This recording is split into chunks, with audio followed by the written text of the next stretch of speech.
Boa noite, meus irmãos e irmãs. Estou mais uma vez aqui para trazer mais um estudo da palavra do Senhor, para que possamos nos preparar, para os dias maus que estão chegando.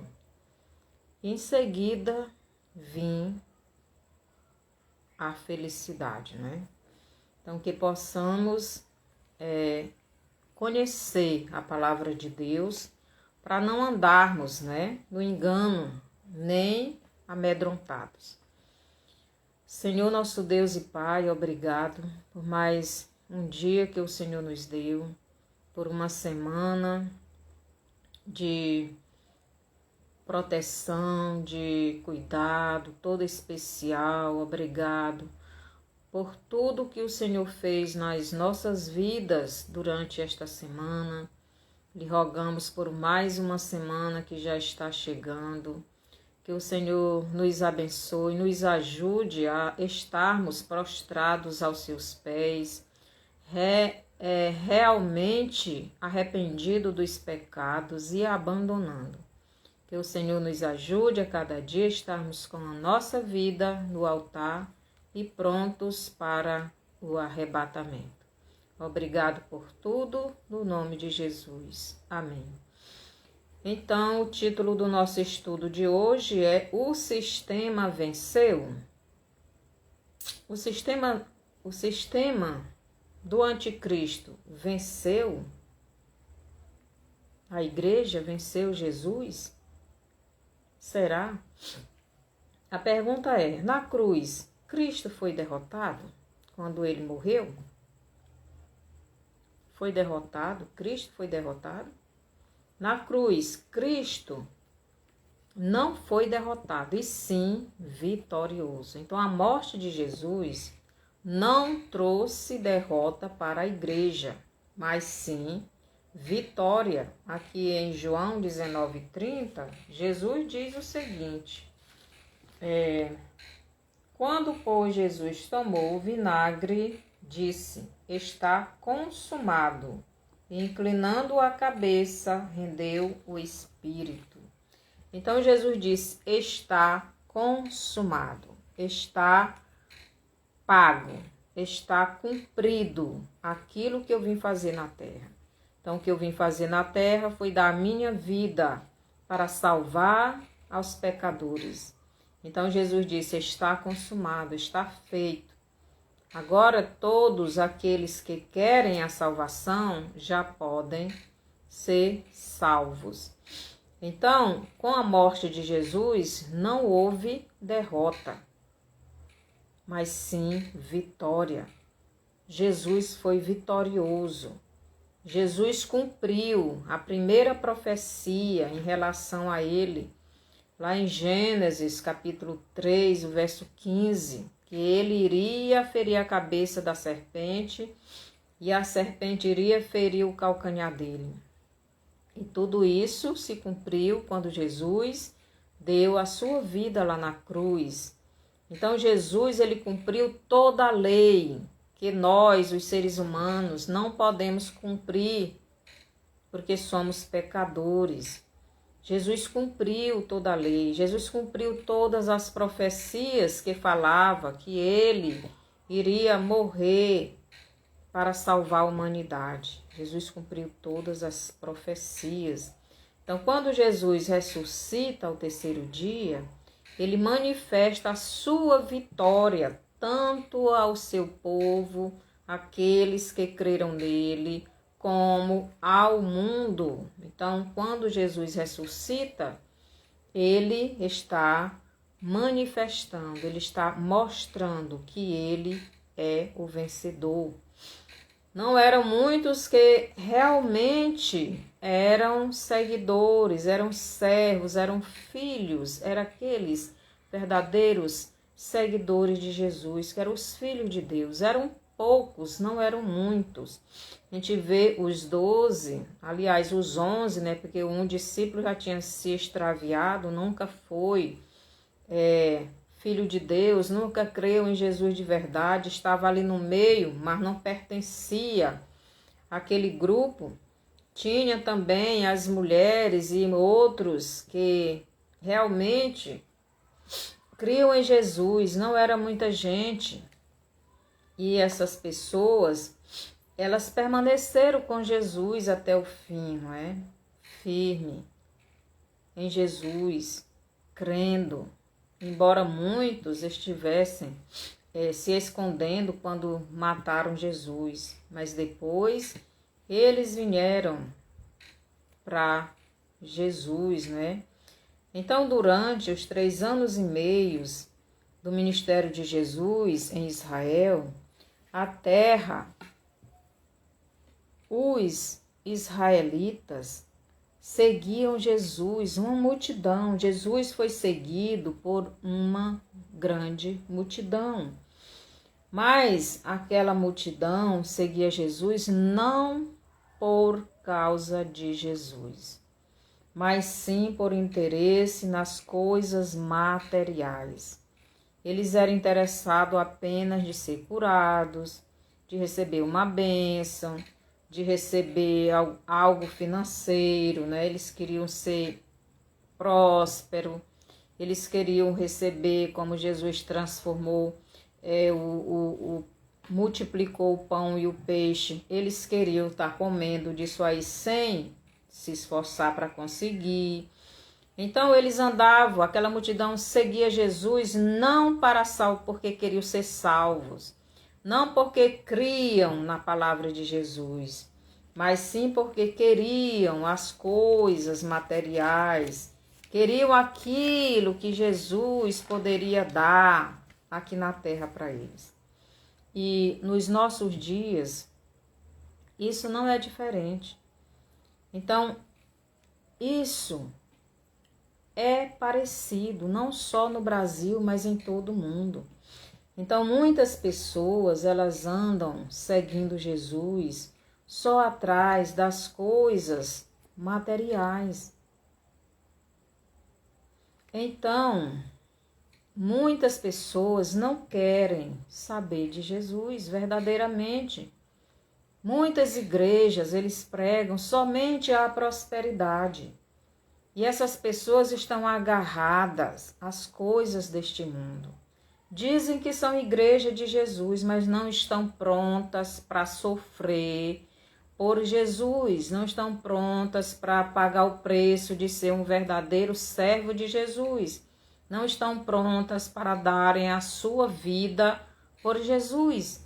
Estas pessoas, elas não querem pagar o preço de ser um cristão verdadeiro, porque na verdade o interesse delas é nesta terra. Então, em Atos 1, do 6 ao 11, vou ler bem aqui para os irmãos. Atos 1, do 6 ao 11, nos diz o seguinte: então os que estavam reunidos lhe perguntaram: Senhor, será este o tempo em que restaurares o reino de Israel? Respondeu-lhes: não vos compete conhecer tempos ou épocas que o Pai reservou pela sua exclusiva autoridade, mas recebereis poder ao descer sobre vós o Espírito Santo, e sereis minhas testemunhas, tanto em Jerusalém, como em toda a Judéia e Samaria até os confins da terra. Então, somente aqueles verdadeiros filhos de Deus viram Jesus subindo ao céu. Aqui no 11, no 9 diz assim: ditas estas palavras, foi Jesus elevado às alturas, à vista deles, e uma nuvem o encobriu dos seus olhos. Então, Jesus estava falando aquelas coisas, prometendo o Espírito Santo para que a igreja fosse avivada. Preste atenção, meus irmãos, a igreja fosse avivada. Por que Deus aviva a igreja? Para que Deus aviva a igreja? Para que a igreja saia do seu comodismo e vá trabalhar. Para que a igreja esteja cheia do Espírito Santo e vá pregar. e vá viver aquilo que Deus nos deu, que é a palavra dele, para que possamos obedecer. Então, os discípulos, somente aquelas pessoas que criam verdadeiramente em Jesus, foram as que viram Jesus sendo elevado para os céus. Não foi toda aquela multidão. Por quê? Porque nem todos criam verdadeiramente em Jesus. A maioria seguiam Jesus só por interesse.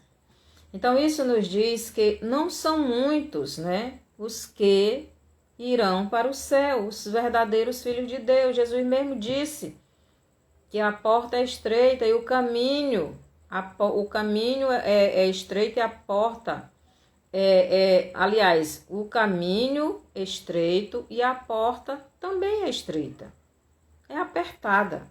Quer dizer, são poucos os que encontram essa porta do céu, não são muitas pessoas. Então, os verdadeiros filhos de Deus são aqueles que servem a Deus de verdade, que estão dispostos a deixar tudo por causa de Jesus. Isso nos diz que são muito poucos os que irão encontrar Jesus nos ares. São poucos os que serão salvos, porque nem todos querem ir para o céu, nem todos estão dispostos a abandonar sua vida nesta terra. E muitas pessoas estão correndo atrás das coisas deste mundo, meus irmãos. Preste atenção. Os que irão ao encontro de Jesus nos ares é somente a igreja perseguida. Eu acho que eu já falei isso aqui no estudo passado.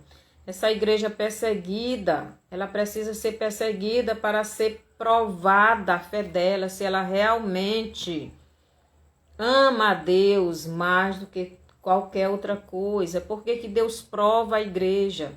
Para você provar a Ele e a você mesmo que Ele é a pessoa mais importante na sua vida, que não existe nada mais importante na sua vida do que Ele. Você vai demonstrar, através dessa provação, o amor que você tem a Ele, Deus. Assim como Jó foi provado e ele passou na provação. Assim como Daniel passou na provação. Mas muitas vezes nós não passamos na provação, né? Porque muitas vezes nós caímos na hora da provação. Então Jesus, ele está provando a sua igreja. Ele vai purificar nesta prova. Quanto mais firme você ficar, mais obediente você está. Quanto mais perto de Deus você se aproxima, mais purificado você fica e embranquecido as suas vestes, porque senão você não vai subir.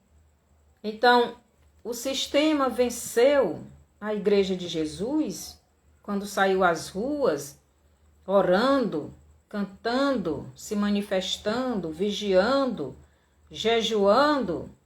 Não, meus irmãos, não.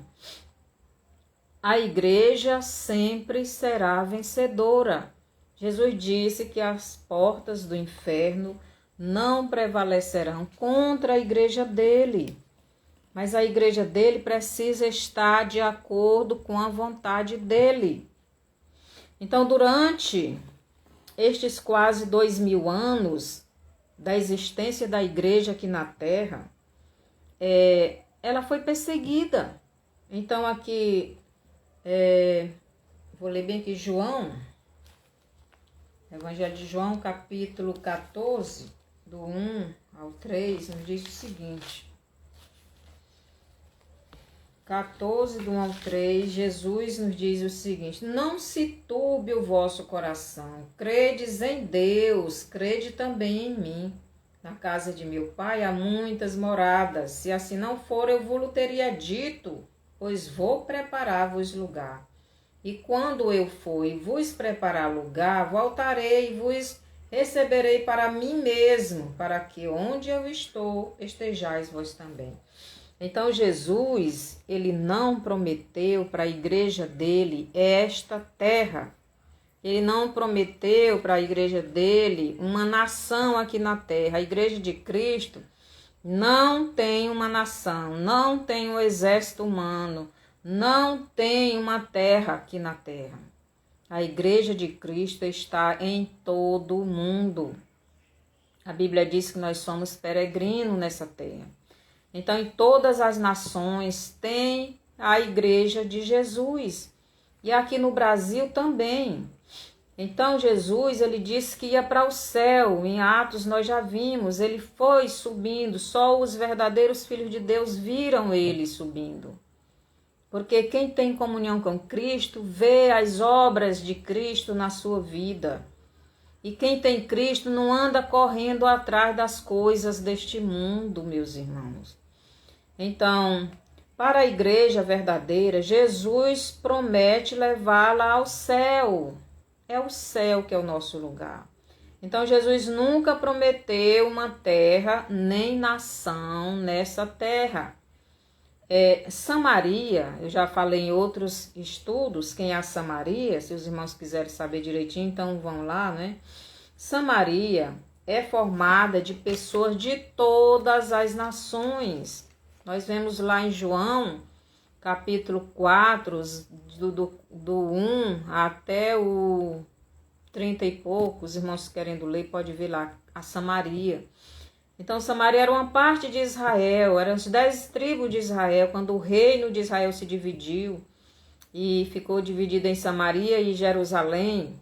Samaria eram as 10 tribos e Jerusalém, Judá, eram as 2 tribos de Israel. Então, Jesus veio e Samaria aceitou ele primeiro, Judá ainda não quis. Então, a Samaria são pessoas de todas as nações, porque aquelas tribos se misturaram com pessoas de todas as nações da época deles. Então, Samaria representa nós, os gentios e pessoas de todas as nações, os judeus, todos que querem Jesus como Salvador. Então, para esta Samaria, que é a mesma igreja, Jesus não prometeu terra nesta terra. Jesus prometeu uma terra, mas no céu. A nação celestial. O novo céu e a nova terra. Então, por isso, meus irmãos, nós não precisamos estar brigando, lutando, guerreando pelas coisas deste mundo. Então, foi o Pai, foi o Deus Pai, quem preparou um povo para morar na terra. Então, Deus chamou Abraão e prometeu que dele viria uma grande nação, e esta nação iria abençoar pessoas de todas as nações. Então, Abraão, Deus prometeu para a descendência de Abraão uma terra, e é a terra de Israel aqui na terra, é o terreno. Então, a igreja, quem conquistou foi Jesus, mas a nação terrena de Israel foi o Pai. Então, desta nação terrena, Deus mandou o Filho dele. E o Filho dele, através da morte e ressurreição do Filho dele, então veio a nação espiritual, que é através da pessoa crer verdadeiramente em Jesus e recebê-lo como Salvador de suas vidas. Então foi Deus quem deu terra, deu uma nação, um povo, colocou num terreno, numa terra. E lá Deus cuida desse povo. Esse povo tem um exército, esse exército luta com as outras nações. Mas a igreja não tem exército humano. O exército que luta por nós é o próprio Jesus, o exército espiritual. Preste atenção. Então Deus, ele chamou Abraão e prometeu esta nação terrena. E desta nação terrena, Deus iria trazer o seu filho, ele ia cumprir aquela promessa que ele fez lá em Gênesis 3:15. Então foi da nação de Israel que ele trouxe o seu filho. Então em Abraão é uma personificação de Deus. Então, primeiro veio a nação terrena. Primeiro veio Israel, o Israel terreno, que nós conhecemos. E ela veio através de Abraão. Depois veio a celestial, a nação celestial. Essa nação celestial veio através de Jesus. Porque a igreja é a nação celestial, é a nação espiritual. Entendeu? Então foi Jesus quem conquistou esta nação. Porque o povo, a igreja é espiritual. Por isso, nós não temos terreno nesta terra. Por isso a igreja é formada de pessoas de todas as nações. Porque é pela salvação que Jesus conquistou. Lá na cruz é espiritual. Por isso, lá em João 3:5 diz: quem não nascer da água e do Espírito não pode entrar no reino de Deus. Por isso que Jesus, antes de morrer, disse que ia para o Pai, mas ia voltar quando ele tivesse preparado as moradas para levar a igreja dele. Por isso a igreja nunca lutou por uma nação dela mesma, porque ela não tem esta nação, preste atenção. Então primeiro veio o terreno, primeiro veio a nação terrena, veio Israel terreno, depois veio Israel espiritual, que é a igreja. Primeiro veio o Adão terreno, depois veio o Adão espiritual, que é Jesus. Primeiro veio o Saul, que representa Satanás, depois veio Davi, que representa Jesus. Sempre o terreno vem primeiro, para depois vir o espiritual. Primeiro veio o homem de barro, primeiro Deus fez o boneco de barro, depois Deus soprou nas narinas do homem o espírito, e o homem, e aquele boneco de barro passou a ser alma vivente. Então preste atenção, Jesus, ele nunca prometeu terra para nós neste mundo. Ele disse que deste mundo ele não é, nós também não somos. Aqui, se vocês quiserem conferir isto que eu estou falando, então vocês vão lá em 1 Coríntios, capítulo 15, os versos do 45 a 49. Também Gênesis 2:7 e Tiago. Eu vou ler bem aqui Tiago 2 e o versículo 26. Tiago 2:26 diz assim: porque assim como o corpo sem espírito é morto, assim também a fé sem obras é morta. Então aqui Tiago está dizendo que o corpo sem espírito é morto. Foi assim que Deus fez. Primeiro ele fez o corpo do homem, fez o homem de barro. Esse corpo não tinha vida. É por isso que Jesus diz que a pessoa que adora os ídolos é comparado àquele boneco de barro que a pessoa está adorando, porque não tem vida. É como Deus fez o homem no início, um boneco de barro que não tinha vida. Então, quando o ser humano deixa de adorar a Deus e passa a adorar um boneco de barro, uma estátua, dizendo que é Deus, então é como se ela estivesse adorando ela mesma, quando Deus fez ela, que ela não tinha vida, não tinha o espírito. Então, o boneco de barro, ele não tem espírito. Então aqui Tiago está dizendo que assim como o corpo sem espírito é morto, assim é o homem que não tem obras. Entenderam? Então Deus ele fez primeiro o terreno, depois o espiritual. Então o sistema da besta não venceu e nem nunca vencerá. Nunca Satanás vencerá Deus. Nunca Satanás vencerá o povo de Deus, a não ser que esse povo queira, escolha, por livre e espontânea vontade, fazer a vontade de Satanás. Porque para que Satanás nos vença, precisamos dar legalidade a ele. E quando é que damos legalidade a ele? Quando deixamos de obedecer a palavra de Deus. Então o sistema não venceu. Deus está usando o sistema para, através do sistema, cumprir a sua palavra, como foi na sua primeira vinda. Então, na primeira vinda de Jesus à Terra, ele usou o sistema religioso, que é o que nós estamos vivendo hoje. O sistema político, que é o que estamos vivendo hoje. As autoridades, é o que estamos vivendo hoje. E também o povo sem Deus, o povo sem crer em Jesus, é o que estamos vendo hoje. Então, Jesus usou esse sistema para cumprir a profecia que Deus disse que ia acontecer, lá em Gênesis 3,15, que o descendente da mulher iria ferir a cabeça da serpente, a serpente feriu o calcanhar dele. Então, Jesus usou o sistema para cumprir a sua palavra. Hoje, Jesus está usando o sistema para cumprir a sua palavra. Meus irmãos, nada sai das mãos de Deus. Deus, ele cumpre tudo e ele usa o sistema, ele usa os governos, ele usa as pessoas que se deixam usar por ele. Então, Jesus usa, preste atenção. Então, tudo que os profetas de Deus profetizaram em relação ao avivamento está acontecendo.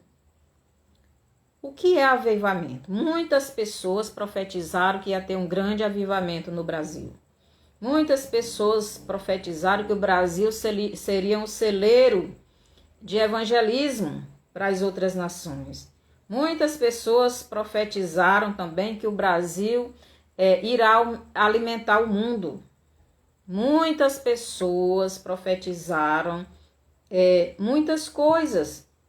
Estas coisas, muitas delas já se cumpriram. Por exemplo, o avivamento está acontecendo. O que é que os irmãos entendem de avivamento? O que é avivamento primeiro? Então eu vou ler bem aqui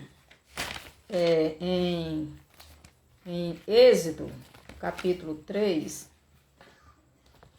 Êxodo 3.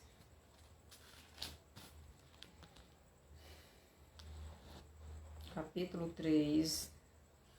Vou ver bem aqui. Êxodo 3.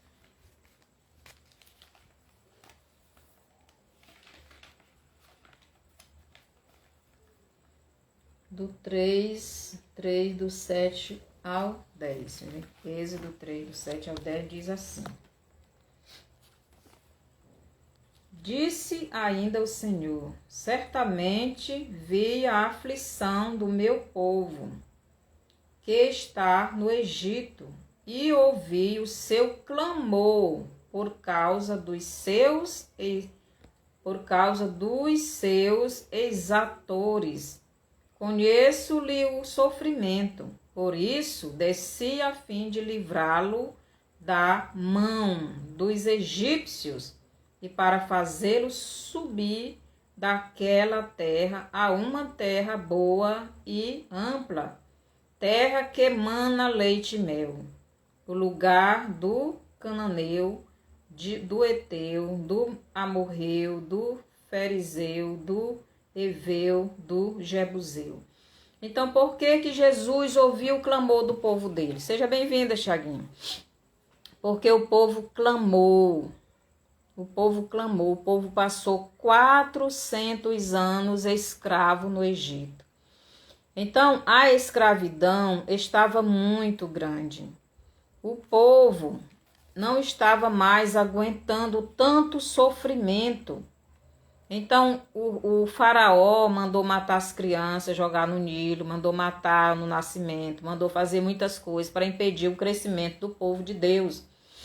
E eles viviam debaixo de chicote. Mas depois de 400 anos de sofrimento, foi que lembraram de Deus. Foi que clamaram a Deus. E quando nós nos arrependemos dos nossos pecados e clamamos a Ele, a Deus, por socorro, Deus ouve o nosso clamor. Isto é avivamento, quando nós colocamos Deus no centro da nossa vida. Então, o que eu vejo na nossa nação esses dias é o povo clamando a Deus, É o povo orando, jejuando, fazendo exatamente o que o povo de Israel fez no tempo lá do Egito. E Deus preparou alguém. Faz muitos anos que o povo de Deus pede socorro para esta nação. Não é de agora. Não é de agora. Faz anos que o povo ora. Eu, pelo menos, faz anos que eu oro para que Deus abençoasse essa nação, que mandasse alguém, que fosse justo.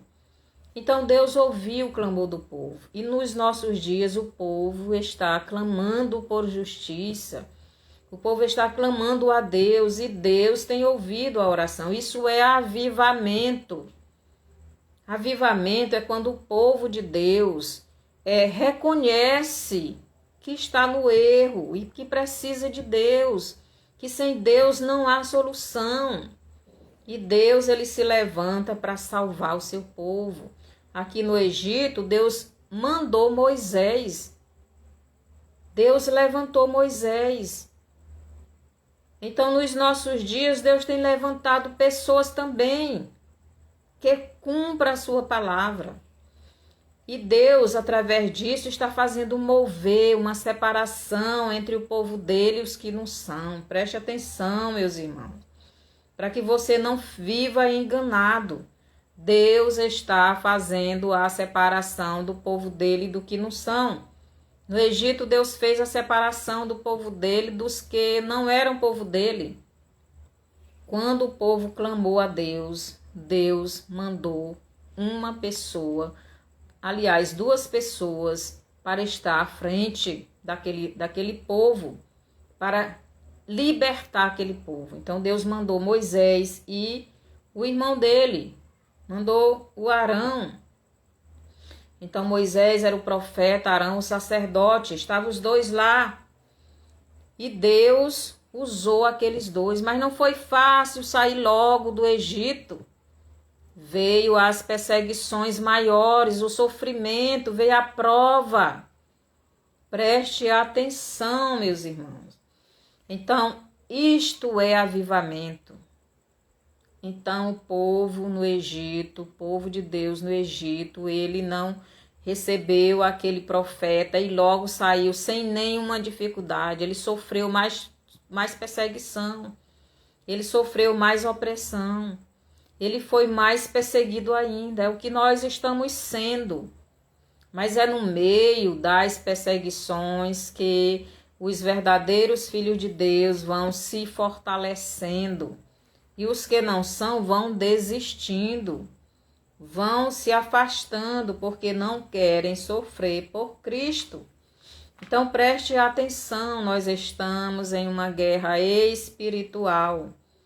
Esta guerra espiritual está já na área física. E tudo daqui para frente vai só piorar e nós temos que provar a Deus que amamos mais a Ele do que este mundo. Então Deus, ele não preparou essa terra para a igreja, essa terra é para Israel. Então a igreja é o céu, Jesus prometeu nos levar para lá, ele está vindo nos buscar. Então essa profecia do avivamento está acontecendo. A outra profecia do Brasil, celeiro de evangelismo, já está acontecendo há muitos anos, meus irmãos. Essa profecia já se cumpriu. O mundo tem sido evangelizado por missionários brasileiros. Nós temos só na Batista, nós temos vários órgãos que estão por todo o mundo evangelizando. Se você não ajuda missões, passe a ajudar missões mundiais, missões estaduais, missões nacionais. Em todo o mundo está acontecendo isso. Agora, o Brasil, seu celeiro para alimentar o mundo, isso nós já fazemos também. Só que na grande tribulação, isso também vai ser feito. O anticristo vai usar o Brasil para poder controlar o alimento para o mundo. Isto vai estar se cumprindo e irá se cumprir no futuro. Então, as profecias que Deus deu para os servos dele já se cumpriram, estão se cumprindo e irá se cumprir. Então, preste atenção. Então, todas estas profecias eram verdades. Algumas destas já se cumpriram, outras estão se cumprindo e ainda irão se cumprir. Então Deus não mente. Quem é mentiroso é Satanás. Satanás é que é o pai da mentira. Foi ele que inventou a mentira para enganar as pessoas. Preste atenção. O Brasil, como aquele que irá evangelizar, ele já está fazendo isso em todo mundo. Isso não é só a denominação batista, isso são todas as denominações em todo mundo. Então as igrejas, a igreja de Deus, de Jesus em todo mundo já está sendo perseguida, já está sendo provada, já está sendo embranquecida as suas vestes, porque muitos já estão morrendo, mas não negam Jesus. Isto é avivamento. Você colocar Deus em primeiro lugar na sua vida. Você está pronto, disposto a morrer por Jesus. No primeiro século, no começo da igreja, quando Jesus mandou o Espírito Santo, a igreja saiu evangelizando e sendo morta, sendo perseguida, do mesmo jeito agora. Preste atenção, a igreja de Jesus não parará de pregar o evangelho nem no tempo da grande tribulação. Porque quando Jesus levar a igreja dele, muitos que não quiseram aceitar Jesus agora, que andavam seguindo Jesus só por interesse, essas pessoas irão se arrepender, irão aceitar Jesus, irão ser perseguidas, irão ser mortas, mas elas também irão falar de Jesus. E também Israel, né? Israel é a nação que Deus escolheu para estar aqui na terra. Israel não se arrependeu no tempo que Jesus veio. Ele só irá se arrepender no terceiro ano e meio do governo do anticristo. Por quê? Porque Israel, ele vai querer o anticristo terreno. Ele vai aceitar o anticristo, pensando que é o Messias que Deus prometeu. Então, mas quando, depois de 3 anos e meio do governo do anticristo, então Israel vai ver que não era o Messias que Deus prometeu. Porque até o terceiro ano, os 3 primeiros anos e meio do governo do anticristo, ele vai tentar ter um governo de paz, tentando enganar as pessoas, dizendo que é o verdadeiro Messias. E o verdadeiro Messias é um governo de paz, de prosperidade, de felicidade. Então ele vai tentar mostrar isso para as pessoas, para as nações, para enganar as pessoas. Mas do terceiro ano e meio para frente, ele vai tirar a máscara. Então ele vai fazer tudo que ele quer de ruim com as pessoas. Ele não vai respeitar nada e nem ninguém. Então preste atenção. Eu vou ler bem aqui. 1 Pedro 1,16, que nos diz assim. 1 Pedro 1,16. Diz assim: porque não vos demos a conhecer o poder e a vinda de nosso Senhor Jesus Cristo, segundo fábulas enganosamente inventadas, mas nós mesmos fomos testemunhas oculares da sua majestade.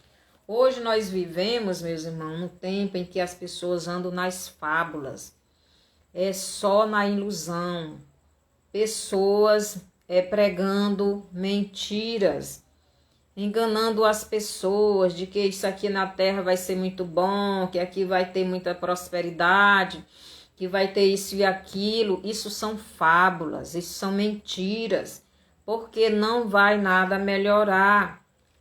Jesus não nos prometeu o céu na terra.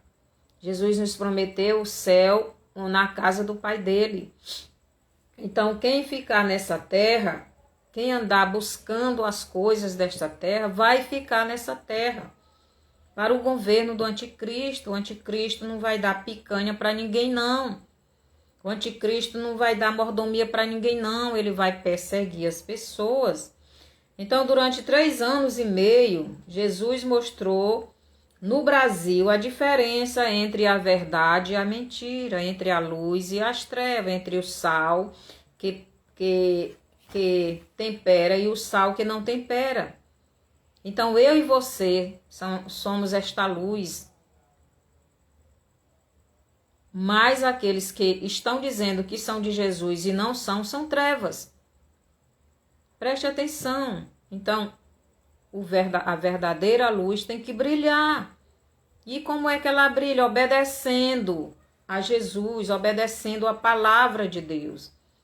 Tem muitas pessoas que dizem ser de Jesus, mas vivem na desobediência. Mas vivem só buscando as coisas desta terra. Não tem compromisso com Deus. Estas pessoas não são luz, são trevas. Estas pessoas não andam buscando fazer a vontade de Deus. E essas pessoas vão se frustrarem, vão se decepcionar, vão perder a fé que dizem que têm. É como aquelas pessoas que seguiam Jesus, mas que não queriam Jesus, queriam apenas aquilo que Jesus podia dar para elas. Então, Jesus, no capítulo 6 de João, nos versos do 1 até o 66, Jesus prega e eles acham que aquele sermão, aquele ensinamento foi muito pesado. Ah, mas esse ensinamento aí é muito forte aí, né? Não queremos ouvir isso. Porque Jesus estava dizendo que ele era o pão da vida. Ele estava dizendo que ele era o pão da vida, não eram as coisas materiais. Que eles tinham que comer ele, ou melhor, que ele tinha que obedecer a palavra dele. Eles não quiseram, aquelas pessoas, aquela multidão não quis isso. E abandonaram Jesus. Aqui eu vou ler bem aqui João 6. Então Jesus, ele fala com aqueles discípulos que ficaram. À vista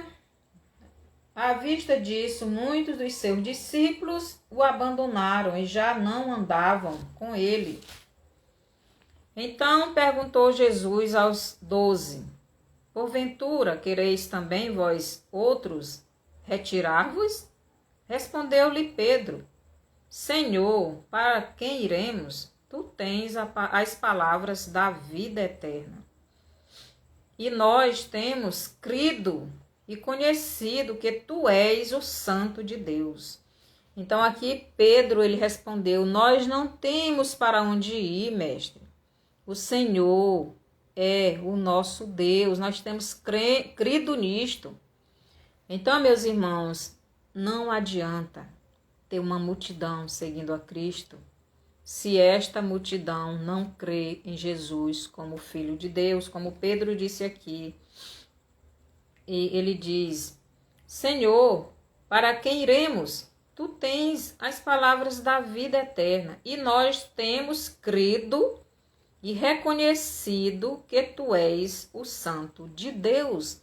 O pior que dessa multidão que anda proclamando Jesus, que anda clamando, dizendo que serve a Cristo, muitos deles não está crendo verdadeiramente em Jesus.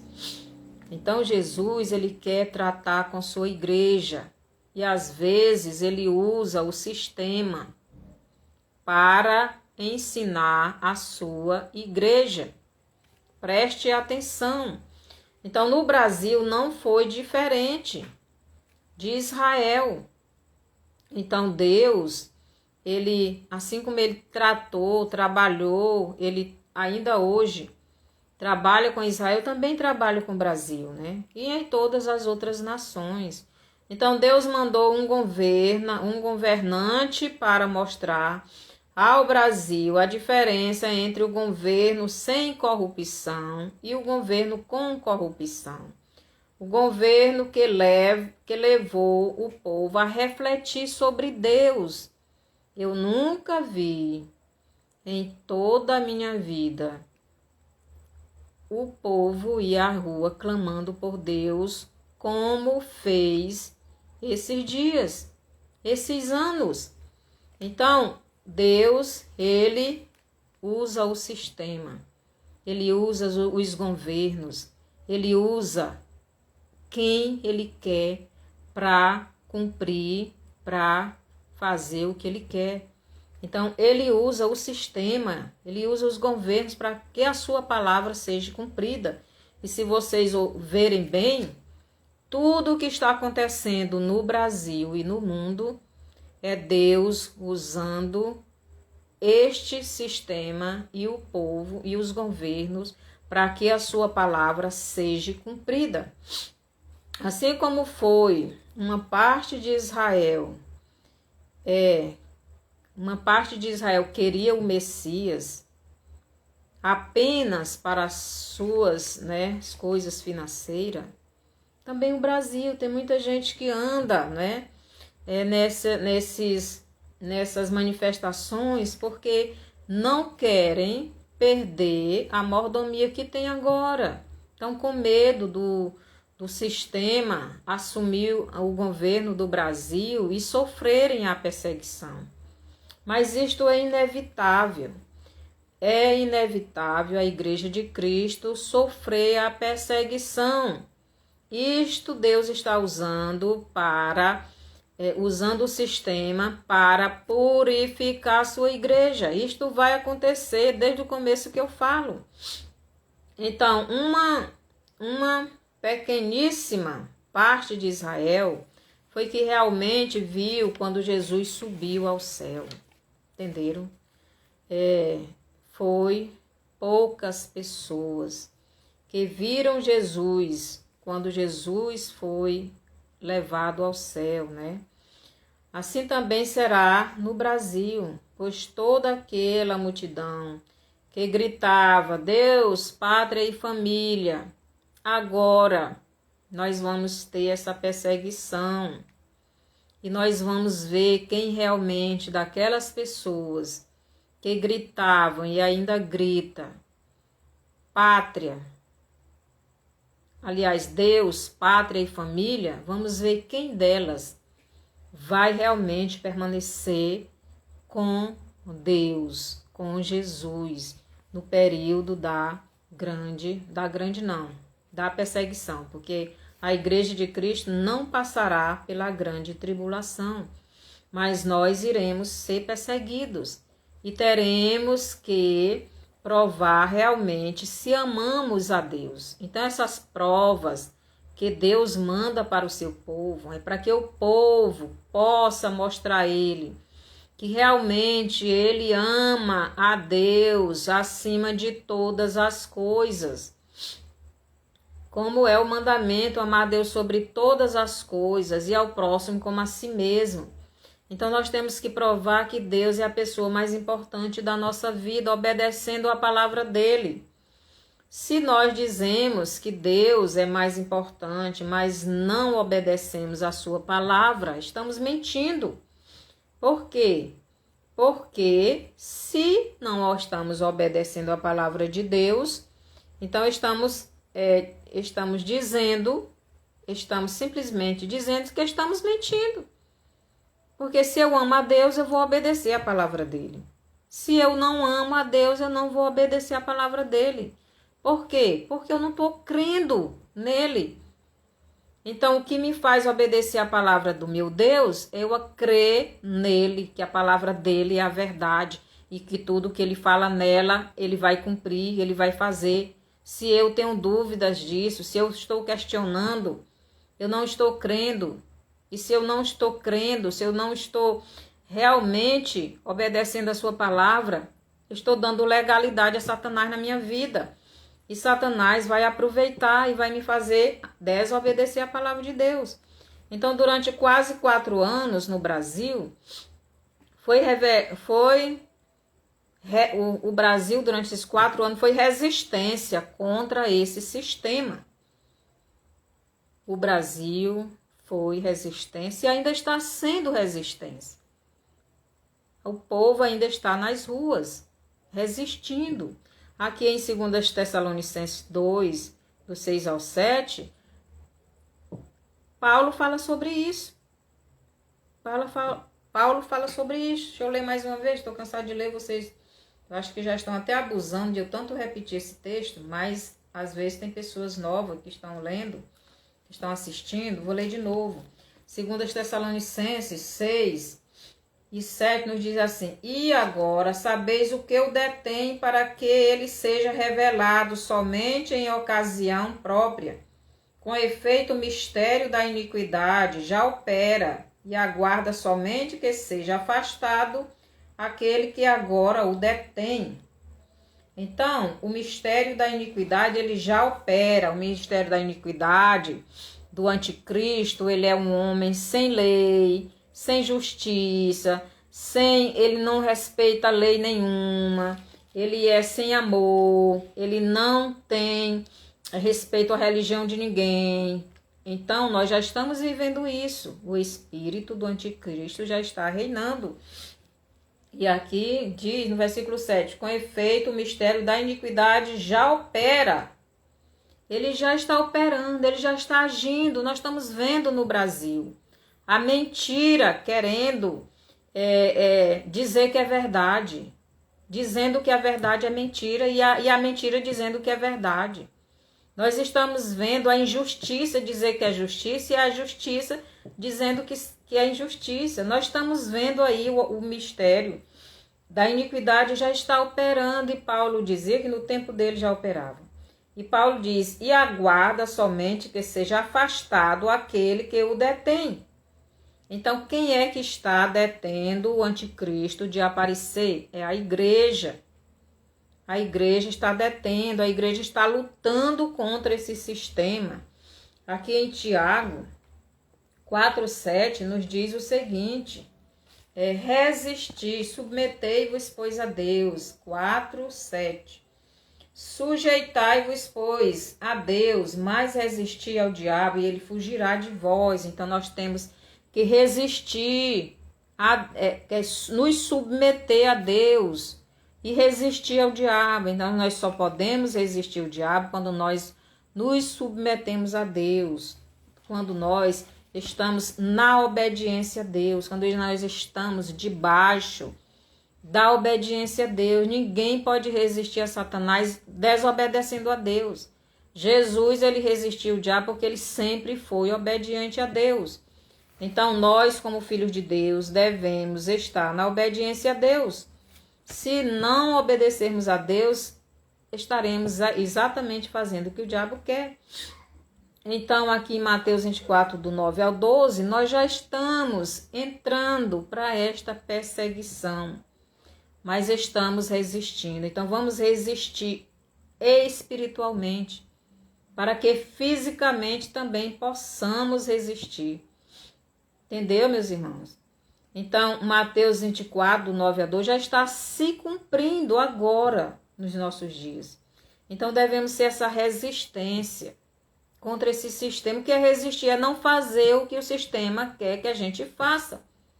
Porque o que o sistema quer que a gente faça é desobedecer a Deus, é se curvar a Ele, é aceitar pacificamente. E nós não somos esse povo, nós não vamos aceitar o que o diabo quer que a gente faça. O diabo quer que você aceite que tirar uma criança do ventre da mãe é normal, é certo? Você não vai aceitar isso. Isso não é aceitável para os filhos de Deus. Então, nós somos resistência, nós vamos dizer que não vamos aceitar isso. Então, você em Mateus 24, 13, será o arrebatamento, aquele que perseverar até o fim. Será salvo, será tirado desse mundo. Então, nós temos que resistir esse sistema até o fim. O fim de quê? Dessa perseguição, dessas coisas ruins, de não se curvar ao que o diabo quer, de não fazer o que o maligno quer, de não desobedecer a palavra de Deus.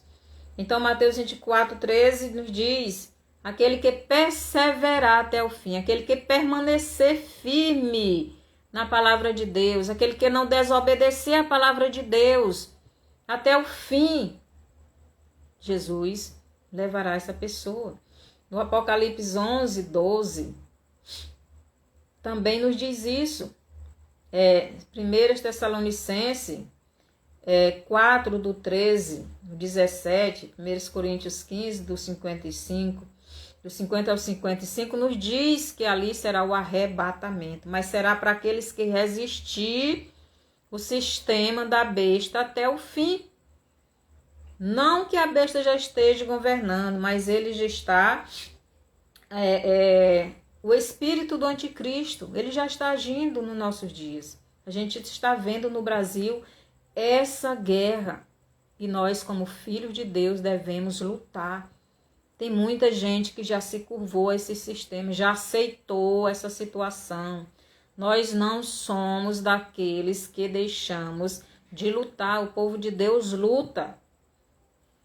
Então te prepara, igreja, pois Jesus está vindo para buscá-la, mas ele vem buscar uma igreja santa, uma igreja purificada, uma igreja que suas vestes limpas. Essas vestes limpas significa santidade. Significa você estar abandonando os pecados. Significa que você está lutando contra você mesmo para não cair no erro. Você está lutando contra Satanás para não obedecê-lo. Preste atenção que a Bíblia nos diz. Os 3 primeiros anos e meio do governo do anticristo será apenas para enganar as pessoas. Ele vai se passar por Cristo. Ele vai dizer que ele é o Messias. Por isso ele vai dizer, aparentemente, que é um governo de paz. Mas depois desses 3 anos e meio, ele vai se revelar como realmente ele é. Então, devemos ter cuidado com a nossa vida. Cuidado se estamos nos curvando a Satanás ou não. Os filhos de Deus não é para aceitar o que o diabo quer nos mostrar, ele quer que façamos, que aceitemos. Nós temos que lutar, nós somos resistência. Aqui no Brasil, nós estamos resistindo em oração, em jejum, indo para as ruas. Devemos fazer a vontade de Deus. E que em João 5, 44 a 45 nos diz, do 43 nos diz assim: eu vim em nome de meu Pai, e não me recebeis. Se outro vier em meu nome, meu próprio nome, em seu próprio nome, certamente o recebereis. Como podeis crer vós, os que aceitais glória uns dos outros, e contudo não procurais a glória que vem do Deus único? Não penseis que eu vos acusarei perante o Pai. Quem vos acusa é Moisés, em quem tendes firmado a vossa confiança. Então aqui Jesus está falando, olha, eu vim no nome do Pai, vocês não me aceitaram. Então, se vier outro no seu próprio nome, vocês vão aceitar. Então Jesus está dizendo que esse outro é o anticristo. Então os judeus não aceitaram Jesus como o Messias de Deus, como o Salvador, como o profeta que Moisés anunciou. Por isso ele diz aqui no 44, no 45, não penseis que eu vos acusarei perante o Pai. Quem vos acusa é Moisés, em quem tendes firmado a vossa fé. Quer dizer, o povo de Israel deixou de crer em Jesus para crer em Moisés. Então, Moisés é quem vai acusar eles, porque Moisés profetizou que Jesus viria e eles não creram. E hoje tem muitas pessoas que estão deixando de crer na palavra de Deus, estão crendo em muitas outras coisas, meus irmãos. Então preste atenção, porque Jesus está vindo. Israel verá com clareza, depois desses 3 anos e meio, esses 3 últimos anos e meio do governo do anticristo, Israel verá com clareza as obras que Jesus fez na primeira vez que ele veio e as obras do anticristo. Então ele irá se arrepender, irá vir para Jesus Irá ser perseguido como a igreja está sendo nos nossos dias. E muitos serão mortos. Aqui Daniel 11:35. Daniel 12, do 1 ao 3, do 9 ao 10. E Apocalipse 20, do 4 ao 6. Então aí fala da perseguição do povo de Israel. O povo de Deus sempre passou e passará por provações, perseguições. Será provado para ser aprovado, para que as suas vestes estejam limpas, para que seus pecados sejam perdoados. Foi por isso que Jesus veio. Jesus veio para isso, meus irmãos. Então, a prova de que nós realmente amamos a Jesus é a obediência à palavra dele. Preste atenção. Então, se você ama a Jesus de verdade, então obedeça a palavra dele. Obedeça. Não se curve nunca ao sistema. Porque Jesus, ele nos deixou a palavra dele para seguirmos, para obedecermos. Se você se curvar ao sistema, ao espírito do anticristo, você está dizendo que não ama a Jesus. Você está dizendo que ama a Satanás. E por isso você vai obedecer. Preste atenção o que está acontecendo no Brasil. Preste atenção à palavra de Deus. Veja o que é que ela nos diz. Veja os mandamentos. Se você tem dúvida, vá lá nos mandamentos. Êxodo capítulo 20. Então, vamos obedecer a palavra de Deus. Não vamos nos curvar ao sistema. Vamos orar e jejuar. A igreja luta com o joelho no chão, clamando, colocando Deus no centro da nossa vida, jejuando, buscando a Deus. Ele luta por nós. Vamos fazer a vontade de Deus. Que o Senhor nos abençoe. Senhor, nosso Deus e Pai, olha para a tua igreja. Abra os olhos de cada um. Porque está chegando a hora da sua volta, a hora de sermos embranquecidos as roupas, as vestes, de sermos perseguidos, de sermos provados e purificados, santificados, para que possamos te colocar no centro da nossa vida, para que possamos subir com o Senhor. Perdoe os nossos pecados e nos abençoe, abençoe teu povo, com o entendimento, Senhor, com a vontade de ir para o céu, com o olhar para o céu, não para essa terra. Abençoa todo o teu povo espalhado em todo o mundo e abençoa a nação brasileira. Que o Senhor faça aquilo que o Senhor quer fazer, que possamos estar aceitando a sua vontade. Obrigado por tudo, no nome de Jesus. Amém. Que o Senhor nos abençoe e até o próximo estudo, até terça-feira.